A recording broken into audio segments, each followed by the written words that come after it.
Last year, Americans watched as Democrats vilified police and experimented with what lawlessness would do to American cities. The result, of course, was chaos. It took months for Democrats to finally admit, yeah, we still need cops in this country. How many black lives were slaughtered in this country just so American liberals could vent out their anger over the death of George Floyd? They told us police were the problem. They were wrong again.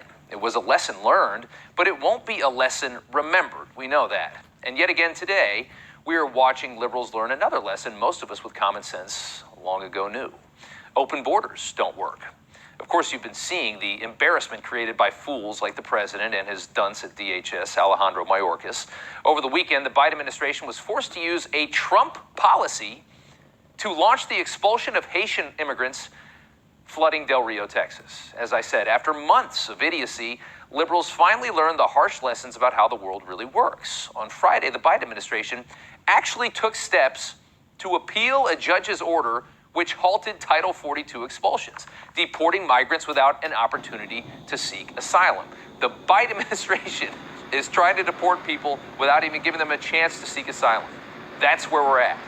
Think about how that has changed in the last 6 months. Imagine telling a liberal 6 months ago that by the end of the summer, Alejandro Mayorkas would start sounding like Trump on immigration. They would laugh in your face. But here we are today. We have reiterated that our borders are not open and people should not make the dangerous journey. Individuals and families are subject to border restrictions, including expulsion. Get out and stay out, poor migrants. Funny, I'm not hearing anybody scream fascist Nazi pig after that speech. Of course not. That's because as a nation, we've all finally learned what Republicans already knew. This lunacy is not sustainable. That comment, though, from Mayorkas, an astonishing departure from the Biden rhetoric from last year. I would, in fact, make sure that we immediately surge to the border. All those people are seeking asylum. They deserve to be heard. Pandering fool. What an embarrassment. And he won the White House. Most of the story right now is centered around this bridge in Del Rio, Texas. It's been all over your TV for a couple weeks now. Under that bridge, it's grown and grown. Look at that. As many as 12,000 migrants who have crossed illegally into this country have created a third world country type tent city situation.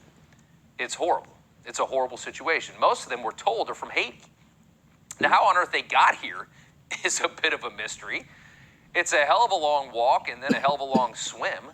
Haiti's in the middle of the Caribbean Sea. How they got into Texas, we still don't know. We don't know if some of them were already living in Central and South America and are just making their move now, or if they actually came from Haiti and are somehow taking boats. What's the situation? We just don't know.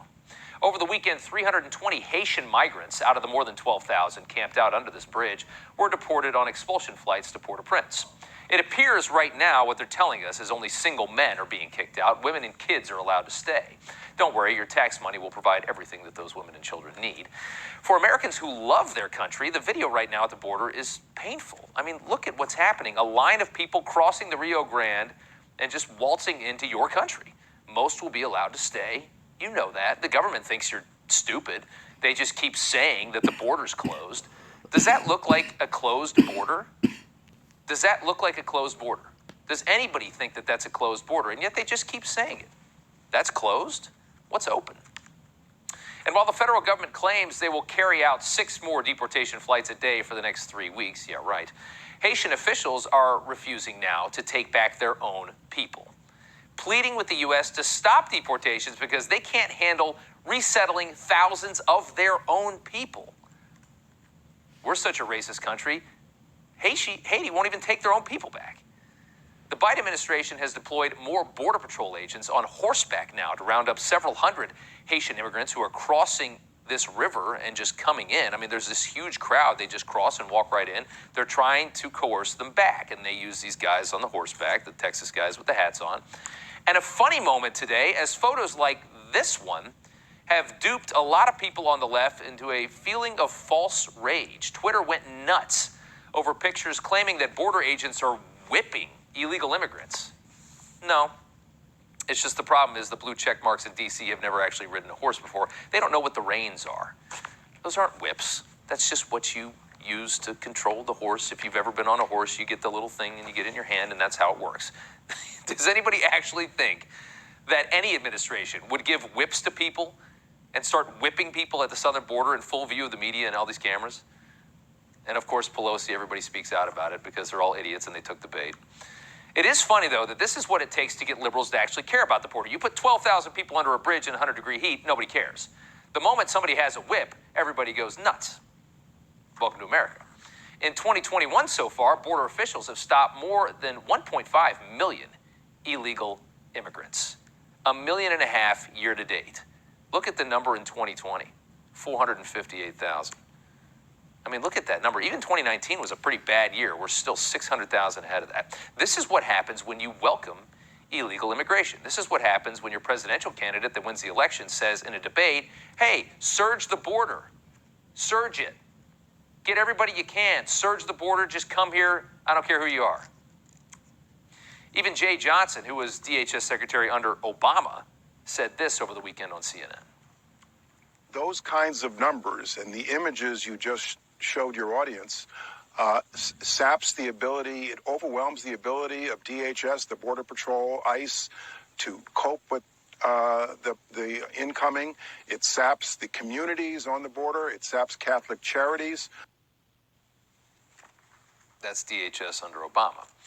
Democrats learning everything the hard way. Again, how much needless suffering occurs in this country just so liberals can painfully learn again for the millionth time that the world is not a Disney movie. Sadly, now that common sense is prevailing, the messaging, though, is just a disaster. It's a blend of new and old policy. They don't know what to say. The White House is completely confused. They're lost in the middle of a crisis, and they know it. Telling migrants not to come very forcefully, very Trump-esque, if I might say so myself, but also promising amnesty and temporary protected status if you get here and making you a sandwich. Some good news, though, in a major blow to the Democrats' agenda, the Senate parliamentarian actually ruled that Democrats cannot hand out free citizenship to illegal immigrants as part of this ridiculous $3.5 trillion budget that's falling apart right before their eyes, by the way. So that's a good win. Meanwhile, the situation for everyday American taxpayers, you know, the people that Democrats don't care at all about, well, those people in Texas that actually work and live here and pay the taxes and support all of this, their grocery shelves are completely empty. That's a grocery store in Del Rio, Texas. There's no food because they've had to make sandwiches for 12,000 people under a bridge. Today, Texas Governor Greg Abbott sent a letter to Biden asking for federal emergency declaration. He, along with 25 other Republican governors, demanding a meeting in the next 2 weeks with Biden. You think he's going to show up? Biden was spotted on a bike yesterday without a care in the world, gallivanting around, I don't know, Delaware. What's so great about Delaware? I don't get it. Meanwhile, Vice President Kamala Harris, the appointed border czar, spent her Saturday taking part in a coin toss at Howard University, the football game there in Washington, D.C. Yay, I do nothing. The one job I have, I'm doing terrible at. Tweeting about it over the weekend, Harris, you know, she doesn't do too much. She really doesn't. The border was her big job. That was going to be, hey, we can show that Kamala Harris is more than just this giggling, phony personality. She can actually do something. Let's give her the border. It's a miserable failure. You see that. Remember that in 3 years when she wants to run your entire country. The Democrat mayor of Del Rio, a Democrat, has grown so frustrated with Biden and Harris that he actually tweeted out, the president has a plan for taxes. Where is the plan to protect the southern border? Also tweeting out, the VP is able to visit all the fun events across the country while American communities continue to grapple with failed immigration reform. Where is that visit to Del Rio, Texas? That's a Democrat. Here's the White House.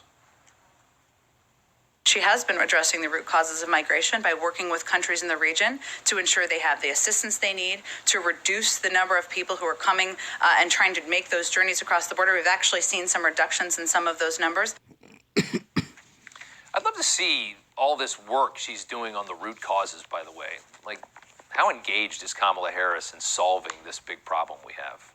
I wonder how much of her week this problem demands. I'd love to see how she spends all that time. Meanwhile, everybody arriving at American airports or via ship or the appropriate ways that you come to a country has to show proof of vaccination in this country. So what about the people who are waltzing in across the Rio Grande? as individuals come across the border, and they are both assessed for whether they have any symptoms. If they have symptoms, the intention is for them to be quarantined. That is our process. They're not intending to stay here for a lengthy period of time. They're not intending to stay here for a lengthy period of time. People that came here from Haiti on foot, they don't want to stay very long. Does anybody believe anything anymore from this administration, especially on this issue? I mean, it's something else. Hey, I'm Rob Finnerty.